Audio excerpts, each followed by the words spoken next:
پیارے بچوں، آج تو ہم آپ کو بہت ہی پیاری کہانی سنانے جا رہے ہیں جو کہ جنگل کے شیر کے بارے میں ہے۔ سارا دن گھومنے پھرنے کے بعد شیر نے سوچا کچھ ٹائم کے لیے آرام کر لیا جائے۔ یہ سوچ کر شیر گہری نیند میں سو گیا۔ دیکھتے ہی دیکھتے ایک چوہا شیر کے پاس سے گزرا۔ چوہے کی آہٹ کی وجہ سے شیر اپنی نیند سے بیدار ہوا۔ اس نے جھٹ سے ہی چوہے کو پکڑ لیا اور کھا جانے والی نظروں سے دیکھنے لگا۔ چوہا یہ سب کچھ دیکھ کے بہت گھبرا گیا۔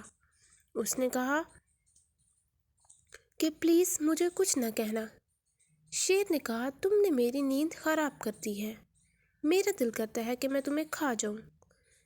چوہے نے شیر سے معافی مانگی اور کہا مجھے جانے دو، اگر کبھی تم مشکل میں ہوگے تو میں تمہاری مدد کر دوں گا۔ یہ بات سن کے شیر نے چوہے کو جانے دیا اور شیر جنگل کی طرف بڑھنے لگا۔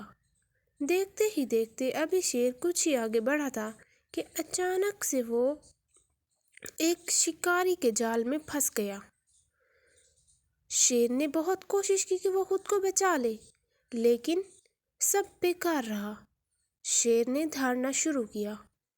چوہا جو کہ جنگل میں ہی گھوم رہا تھا، اچانک سے اس نے شیر کی آواز سنی۔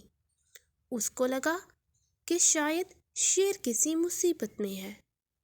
اس نے شیر کی آواز سن کے اس کی طرف بڑھنا شروع کیا۔ چوہے نے دیکھا شیر ایک جال میں پھنسا ہوا ہے۔ چوہے نے جلدی سے ہی جال کو کترنا شروع کیا اور اس طرح شیر کی جان بچ گئی۔ شیر نے چوہے کا شکریہ ادا کیا اور کہا کہ میں تمہارا احسان نہیں بھولوں گا، آج تم نے میری جان بچائی ہے۔ اگر تم کبھی مشکل میں ہوگے تو میں بھی تمہاری مدد کروں گا۔ ایک دوسرے کا شکریہ ادا کرنے کے بعد چوہا اور شیر اپنے اپنے راستے پر چل دیے۔ پیارے بچوں، اس کہانی سے ہمیں سبق ملتا ہے کہ ہمیں دوسروں کی مدد کرنی چاہیے۔